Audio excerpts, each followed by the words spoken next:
The notification chimed on my phone at exactly 9:47 p.m., a FaceTime call from Nicole, my wife of 12 years. I could hear the cackling laughter in the background before I even answered. I'm Ryan Mitchell, 48 years old, and I thought I knew my wife pretty well. Turns out I was dead wrong. Hey, Ryan. Nicole's face appeared on screen, flushed from wine, her blonde hair perfectly styled despite being at what she called girls' night. Behind her, I could see Ashley, Brittany, and Stephanie crowded around a high-top table at Vento's, that pretentious wine bar downtown where they held court every Thursday. Having fun, ladies? I asked, settling back into my recliner. The house felt enormous when she wasn't here, which was increasingly often these days. Oh, we're having a blast, Ashley chimed in, leaning into frame.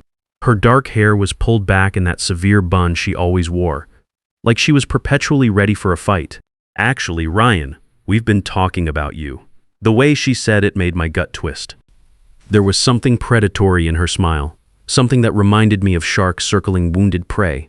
All good things, I hope, I replied, keeping my voice steady. Brittany's face appeared next to Ashley's, her cheeks red from alcohol and excitement. Well, that depends on your perspective, she giggled. Stephanie pushed into the frame, holding her phone up like she was recording. Everything was content for her mommy blog these days. Ryan, we've been doing some serious girl talk tonight, and we've reached a unanimous decision. Nicole announced, her voice taking on that corporate tone she used when firing people at her HR job. It's time for us to get divorced. The words hit me like a sledgehammer to the chest, even though I'd been expecting something like this for months. What I hadn't expected was the audience, the performance of it all. The way they were all grinning at me through the screen, like they'd just delivered the punchline to the world's cruelest joke. We've decided, Ashley repeated, emphasizing the word like she was stamping a document. Nicole deserves so much better than what she's getting at home. You're holding her back, Ryan. Brittany added, nodding like she was dispensing wisdom instead of destroying someone's marriage over Pinot Grigio. I sat there for a moment, letting the silence stretch. They were all staring at me, waiting for me to break down, to beg, to give them the reaction they wanted. Instead, I found myself thinking about the credit card statements I'd been finding, the late nights, the way Nicole had been dressing lately. Not for me, but for someone else. So none of you care that she's been seeing your husbands? I asked quietly. The laughter died instantly. 4 faces stared at me through the screen, expressions shifting from smug satisfaction to confusion to something that might have been fear. What did you just say? Ashley's voice was sharp now, all pretense of friendliness gone. You heard me, I said, standing up and walking closer to the camera. Nicole, should I tell them about Brett or Cameron, or should we start with the photos I found on your phone? Nicole's face went white. Ryan, you're being ridiculous. You're just trying to… Am I? I interrupted.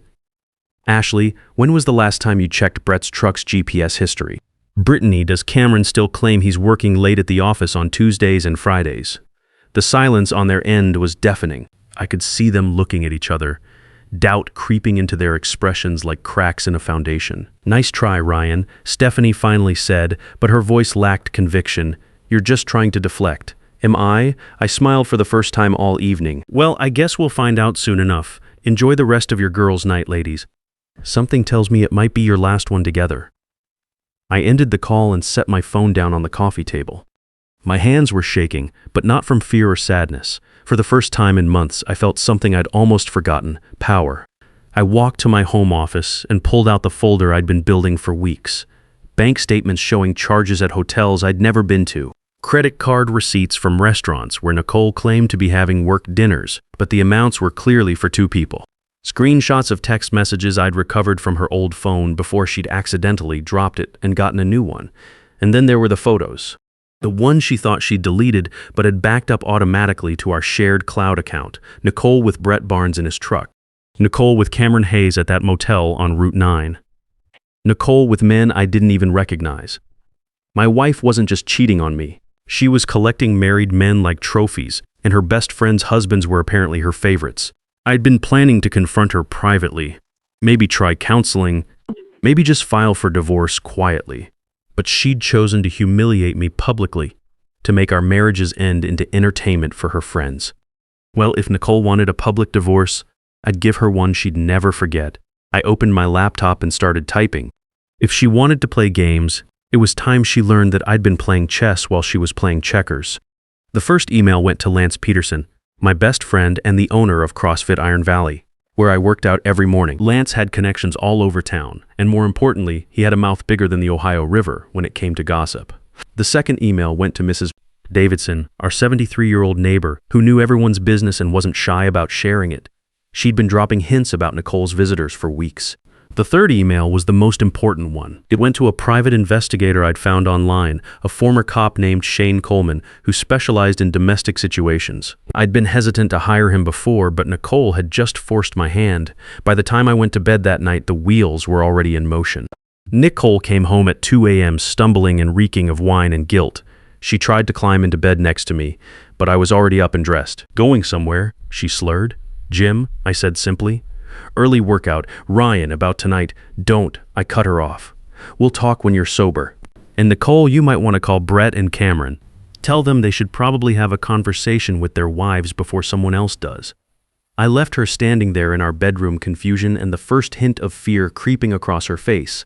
The game had begun. Lance was waiting for me in the gym parking lot at 5:30 a.m., 2 cups of coffee in his hands and a grim expression on his face. "You look like hell," he said, handing me one of the cups. "Feel worse," I admitted. "Did you get my email?" "Yeah, I got it." "Jesus, Ryan, are you sure about this?" I pulled out my phone and showed him one of the photos. Nicole and Brett Barnes, Ashley's husband, in a passionate embrace outside the Marriott downtown. The timestamp showed it was taken last Tuesday.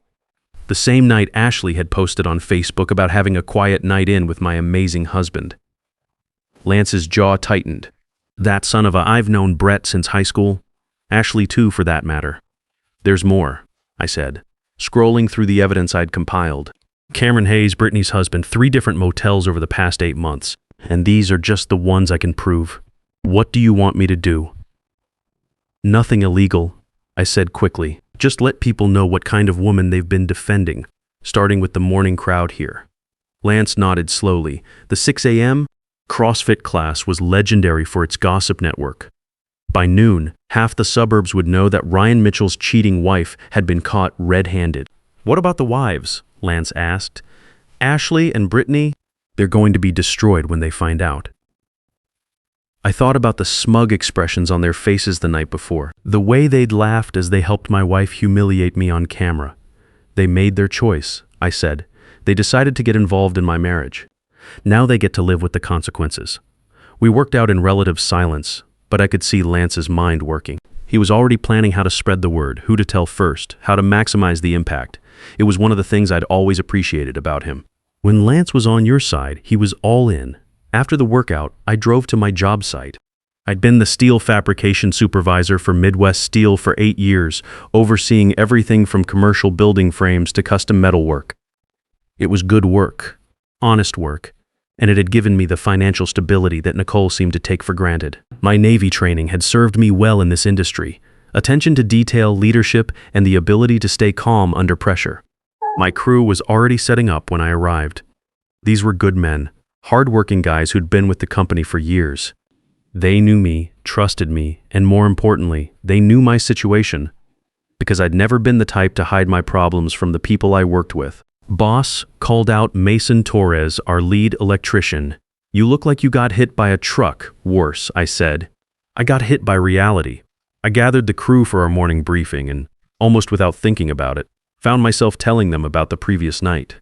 Not the details, just the basics. My wife wanted a divorce, her friends had ambushed me, and I discovered some uncomfortable truths about the whole situation. "No way," said Logan Brooks, our plumber. "Nicole's been stepping out. More than stepping," I said. "She's been running marathons." The men exchanged glances. In a tight-knit community like ours, news traveled fast, especially among the blue-collar crowd. These guys went to the same bars, shopped at the same stores, knew the same people. They were connected to the whole network. "What are you going to do?" asked Garrett Davis, our master welder. "I'm going to give her exactly what she asked for," I said. "A divorce, but I'm going to make sure everyone knows why." The guys nodded, understanding immediately. In our world, respect mattered. Honor mattered. A man who got publicly humiliated and didn't fight back wasn't much of a man at all. "You need anything, boss," Mason said. "You just say the word." "We got your back." That meant more to me than they knew. These guys had seen me at my worst and my best.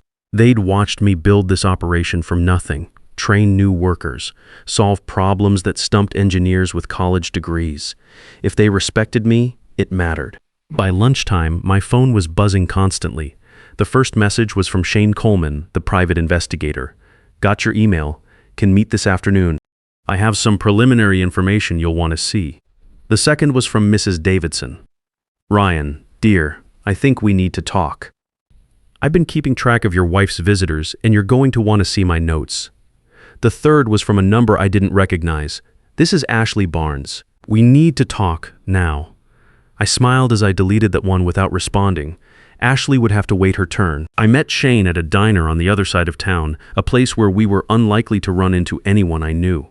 He was exactly what I'd expected from a former cop turned PI. Mid-50s gray hair, the kind of weathered face that came from years of dealing with people's worst moments. I've been doing some preliminary work since you contacted me, he said, sliding a manila folder across the table. Your wife isn't very careful about covering her tracks. The folder contained more photos, more receipts, more evidence of Nicole's affairs. But it also contained something I hadn't expected. A detailed timeline showing that this had been going on for over 8 months, not just the few months I'd suspected. She's got a type, Shane observed. Married men, successful with something to lose. It's not just about the sex, Mr. Mitchell. It's about the power. The power she gets off on the risk, on knowing she can destroy these men's marriages whenever she wants. Look at this pattern. She never stays with any one guy for more than a few weeks. She moves on before they can get too attached, but not before she's got enough evidence to ruin them if they try to end it first.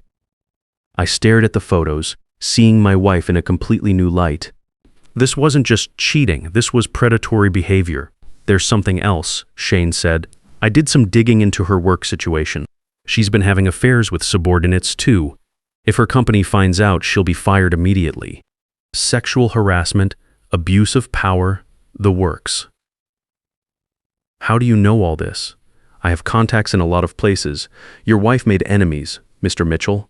People who'd be very happy to see her get what's coming to her. I paid Shane his fee and drove home with the folder on my passenger seat.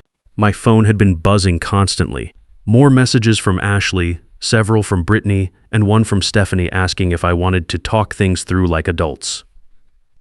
The only message I answered was from Lance. Word's getting around. Ashley Barnes showed up at the gym looking for you. She's livid. Good, I texted back. Let her stew. When I got home, Nicole was waiting for me in the kitchen. She'd clearly been crying, but there was anger in her eyes too. What did you do? She demanded. I told the truth. I said simply, isn't that what you wanted? Honesty in our marriage? You had no right to. I had every right, I interrupted. You made our marriage public last night. You involved your friends in our personal business, so now everyone gets to know the whole story. Ryan, please, we can work this out. We can go to counseling. We can. No, I said, pulling the divorce papers I'd printed that afternoon from my briefcase. You were right last night. It is time for us to get divorced. I've already filed the paperwork. Her face went white. You can't be serious. Dead serious. And Nicole, you might want to call Brett and Cameron. Their wives are going to find out soon, and it would be better if it came from you. How could you do this to me? I looked at my wife, really looked at her for what I knew would be one of the last times. She was still beautiful, still the woman I'd fallen in love with 12 years ago. But that woman was gone, replaced by someone I didn't recognize. I didn't do this to you, I said quietly. You did this to yourself. I just made sure everyone could see it. She stormed out, slamming the door behind her. I heard her car start and speed away, probably heading to one of her lovers for comfort. I poured myself a beer and sat down to wait. Tomorrow, the real fun would begin. The next morning brought chaos. My phone started ringing at 6 a.m. Ashley Barnes, calling for the 10th time. I finally answered on the 11th ring. You bastard, she hissed without preamble. How could you do this to me? Good morning to you too, Ashley, I said calmly. How's Brett this morning? Still claiming he was working late last Tuesday? The silence stretched for nearly 30 seconds. When she spoke again, her voice was shaking. I don't believe you. Check his phone, I suggested. Check his credit card statements. Check the GPS history in his truck. Or better yet, ask him directly. Brett's not nearly as good a liar as he thinks he is. Even if there's some truth to what you're saying, You had no right to destroy my marriage. I didn't destroy your marriage, Ashley. Your husband and my wife did that. I just made sure you knew about it. We were trying to help Nicole. She was miserable with you. She was miserable because she was living a lie. I shot back, and you helped her do it. You sat there last night and laughed while she humiliated me, never bothering to ask why she really wanted out of our marriage. Ashley was crying now. What am I supposed to do? I have kids, Ryan. I have a life with Brett. That's between you and your husband. But Ashley, next time you decide to get involved in someone else's marriage, maybe make sure you know what's actually going on first. I hung up and immediately got a call from Brittany Hayes. Ryan, please tell me this isn't true, she sobbed. Which part? The part where your husband has been screwing my wife, or the part where you helped her ambush me last night? Cameron swears nothing happened. He says you're lying, that you're just trying to hurt us because you're angry. Brittany, I have photos. I have hotel receipts. I have text messages. Your husband isn't just cheating on you. He's been bragging about it to his buddies at O'Malley's pub. That last part wasn't entirely true, but it had the desired effect. Brittany's sobs turned into something closer to a wail. Why are you doing this to us? You did this to yourselves when you decided to play judge and jury with my marriage. Actions have consequences, Brittany. You're about to learn that lesson the hard way. I hung up and headed to the gym. Lance was waiting with a grim smile in the morning's gossip report. It's like a bomb went off, he said. Ashley showed up here at opening, screaming at Brett in the parking lot. Half the morning class got a free show. What did Brett say? Not much? Hard to talk with your wife's hand around your throat. We worked out while Lance filled me in on the morning's drama. Apparently, Ashley had confronted Brett the night before after my phone call. He'd initially denied everything, but when she'd threatened to check his phone, he'd broken down and confessed. Not just about Nicole, Lance said. Turns out your wife wasn't his first affair. Ashley found out about at least 2 others. Some woman from his accounting firm and a bartender from that sports bar on Vine Street. Gets better, Lance continued. Brittany Hayes showed up about an hour after Ashley left. She'd found Cameron's burner phone hidden in his toolbox. Guess what was on it? I didn't need to guess. The look on Lance's face told me everything. Photos, videos. Apparently Cameron likes to document his conquests. Brittany saw everything. Not just him with Nicole, but with 3 other women too, including some young teacher from the elementary school where their kids go. I felt a moment of something that might have been sympathy for Brittany and Ashley. They'd been as deceived as I had, maybe more so. But then I remembered their faces on that FaceTime call, the way they'd laughed as they helped destroy my marriage, and the sympathy faded. What about Stephanie? Haven't seen her yet, but word is she's been calling around trying to do damage control. Apparently, she's worried about how this affects her brand. Stephanie's brand was her mommy blog, where she portrayed herself as the perfect wife and mother living the ideal suburban life. Having her friends' marriages implode in a cheating scandal wouldn't fit that image. After the workout, I headed to the steel yard. Word had already spread there too. Mason Torres met me at the gate with a coffee and a supportive nod. Heard you're having a rough week, boss. Could be worse, I said. Could be married to a cheater and not know it. Fair point. Listen, the boys were talking. We got your back, whatever you need. That afternoon, I decided it was time for a more direct approach. I drove to Nicole's office at Great Lakes Financial Services, the mid-size firm where she'd worked her way up to HR manager over the past 6 years. The receptionist, a young woman named Tiffany, whom I'd met at several company parties, looked uncomfortable when she saw me. Hi, Mr. Mitchell. Are you here to see Nicole? Is she in? Well, yes, but she left instructions that she wasn't available for visitors today. I'm not a visitor, I said pleasantly. I'm her husband. We have some urgent matters to discuss. Tiffany looked torn between company policy and basic human decency. Before she could decide, Nicole appeared from the hallway behind the reception desk. Ryan, she said coldly, what are you doing here? We need to talk. Privately, she glanced around the reception area, clearly aware that several of her coworkers were watching with interest. Fine, my office. 5 minutes. I followed her down the hallway to her corner office, a space I'd helped her decorate when she'd gotten the promotion 2 years ago. Now it felt like enemy territory. You've caused enough damage, she said as soon as she closed the door. Ashley and Brittany aren't speaking to me. Stephanie's pretending I don't exist. Are you happy now? Ecstatic, I said dryly. Though I have to ask, where exactly did you sleep last night? Not with Brett, I hope. I hear Ashley's got him on a pretty short leash. Nicole's face flushed. That's none of your business. Actually, it is. We're still married and we have joint assets. I need to know where you're living so I can have papers served. I'm staying with a friend. Which friend? Because it seems like you're running out of those pretty quickly. She didn't answer, but the expression on her face told me everything I needed to know. Nicole had burned her bridges with her female friends, and her male friends were all dealing with their own domestic crises. There's something else we need to discuss, I said, pulling out a folder Shane Coleman had given me. Your employment situation. What about it? Well, it seems your company has some pretty strict policies about relationships between supervisors and subordinates. Policies that you've been violating for quite some time. The color drained from her face. You wouldn't what? Tell the truth. Report illegal behavior? Nicole, you've been sexually harassing your employees. That's not just a firing offense. It's potentially criminal. Those relationships were consensual, were they? Because I have statements from 3 different men who say they felt pressured to sleep with you to keep their jobs. Men who were afraid to report you because you controlled their employment. This was a slight exaggeration. Shane had mentioned that some of her subordinates felt uncomfortable with her advances. But I didn't have formal statements yet. But the bluff worked. You're bluffing. Am I want to test that theory? Nicole sank into her chair, the fight going out of her. For the first time since this all began, she looked genuinely scared. What do you want? She whispered. I want you to sign the divorce papers without contesting anything. I want you to move out of our house permanently, and I want you to stay away from Brett Barnes, Cameron Hayes, and anyone else's husband. And if I do that, you'll keep quiet about the other thing. I pretended to consider it. Maybe. Depends on how cooperative you are. It was a lie, of course. I had no intention of letting her off the hook that easily, but I needed her to think she had some control over the situation. I need time to think. You have until tomorrow morning. After that, I start making phone calls. I left her sitting in her office, looking smaller and more defeated than I'd ever seen her. It should have felt like victory, but mostly it just felt necessary.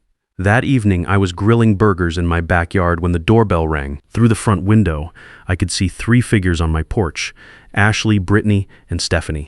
The gang was back together, but this time they didn't look like they were having fun. I opened the door with a beer in my hand and a smile on my face. Ladies, what a pleasant surprise here for the barbecue.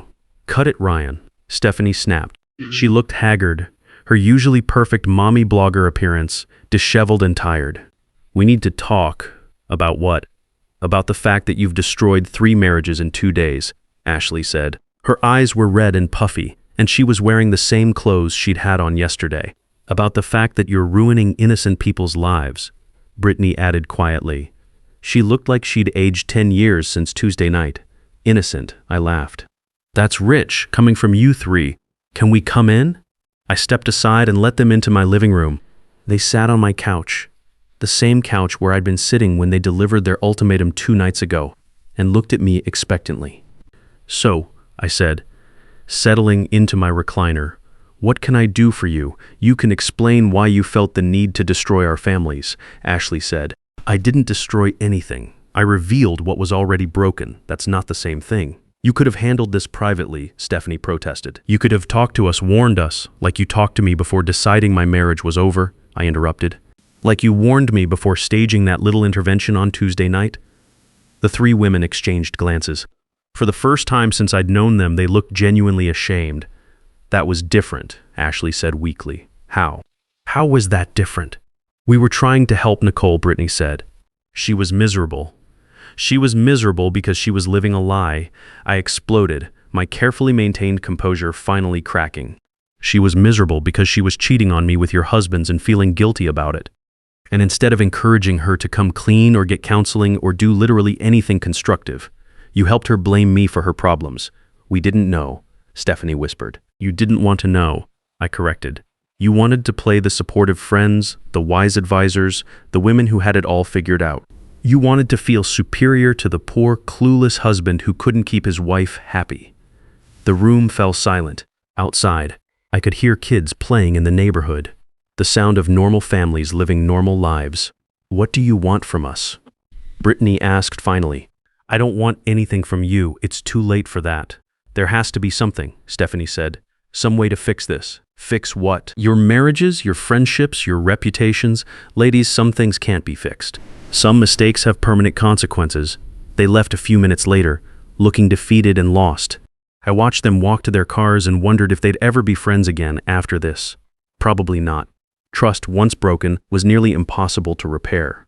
6 months later, I was cleaning out my garage when I found a box of old photos, pictures of Nicole and me from our early days before everything went wrong. I thought about throwing them away, but instead I put them back on the shelf. They were part of my history, part of what made me who I was.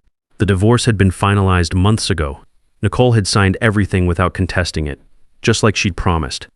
She'd also lost her job, just like I'd predicted. Last I heard, she was working at a call center in Columbus, living in a studio apartment and keeping a low profile. Ashley and Brett were in counseling, trying to rebuild something that would never be the same. Brittany had divorced Cameron after discovering his pattern of affairs went back years. Stephanie had shut down her blog after the scandal destroyed her perfect life image. As for me, I was doing better than okay. I'd gotten a promotion at work, bought a motorcycle, and started dating again. Nothing serious yet, but I was learning to trust my instincts again. At Murphy's pub on Friday nights, Lance and I would sometimes talk about what had happened. He always said I'd done the right thing, that a man had to stand up for himself when people tried to tear him down. Maybe he was right. Maybe Nicole and her friends had gotten exactly what they deserved. Or maybe we'd all just learned that some games aren't worth playing. Either way, I was sleeping better these days, and that was worth more than any marriage built on lies ever could be. Sometimes the people who claim they're looking out for your best interests are really just looking out for their own entertainment. And the only way to protect yourself is to make sure everyone sees the truth before they can spin their version of it. When someone humiliates you in public, responding with quiet dignity might feel noble, but responding with cold facts and letting the chips fall where they may send a message that lasts a lot longer.